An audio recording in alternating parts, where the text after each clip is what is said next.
I'm Azrionok, this is XDA TV, and you don't know it, but there are only 3 things that I hate. People, places, and things. I'm a verb kind of guy. Verbally, verbing, verbosely.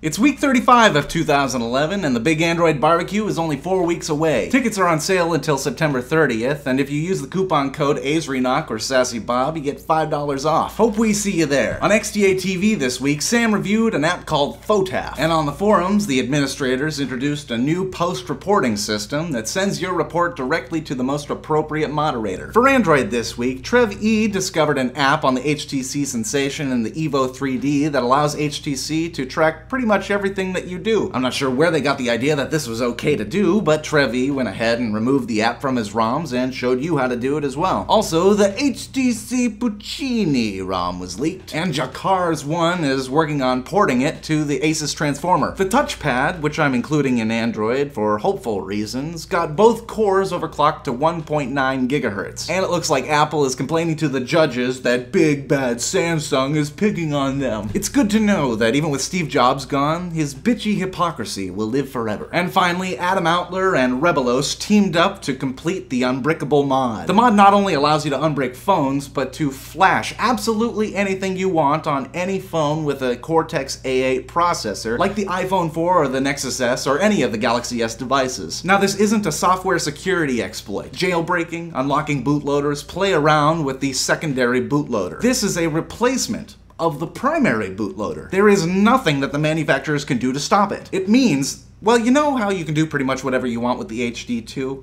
Yeah. It means that kind of development. The Unbrickable mod team is asking for donations of broken or bricked phones so that they can put all of this work into practice with all of those phones. Link in the description. On the Windows side, HTC revealed the HTC Titan. Now, I got an email from Deesh, who wrote the original guide to flashing on the original HTC Titan, which said that this was, in fact, the second HTC Titan. I guess HTC is just running out of words that mean really big. Well, HTC, how about this? The HTC Massive, the HTC Extra Large, the HTC Biblical, the HTC Humongous, or Staggering, or Stupendous, Whopping. And just imagine, only 2 of those words can be found on a fast food menu. Should help you avoid a Clash of the Titans.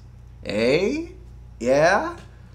Shut up. Also, I did win the HTC HD7S from WP Central. Thank you very much, WP Central. I appreciate it. Played with it quite a bit, and I think it's visually well done. I'm impartial to typographical interfaces, but there are a lot of tiny interface details that I really love. It makes a few of the apps easier to use than on Android, like the Facebook app or the People app. However, I hate Zune, and I hate how much I have to use Zune in order to use this phone. And I hate how most apps on the market don't follow suit with Microsoft and make a typographical Metro UI when they could. I also hate how empty the marketplace is, and no, Microsoft, it's not really going to grow. If you wanted, you could have gotten a license from Google to make your own version of Android that looks and works how you choose. Then license that out to manufacturers. They'll be encouraged to use your distribution because obviously you'll defend your distribution in court, and you'll be able to get all of your apps and hardware specs on the phone at the same time. On top of that, you'd share in the success of Android. Their numbers become your numbers. You see where I'm going with this? And I know Microsoft is not going to listen to me, but hey, I tried. And so I'm gonna give this to Bob. Hi, I'm Sassy Bob, and I tweeted asking you guys what app I should review today for Windows Phone 7,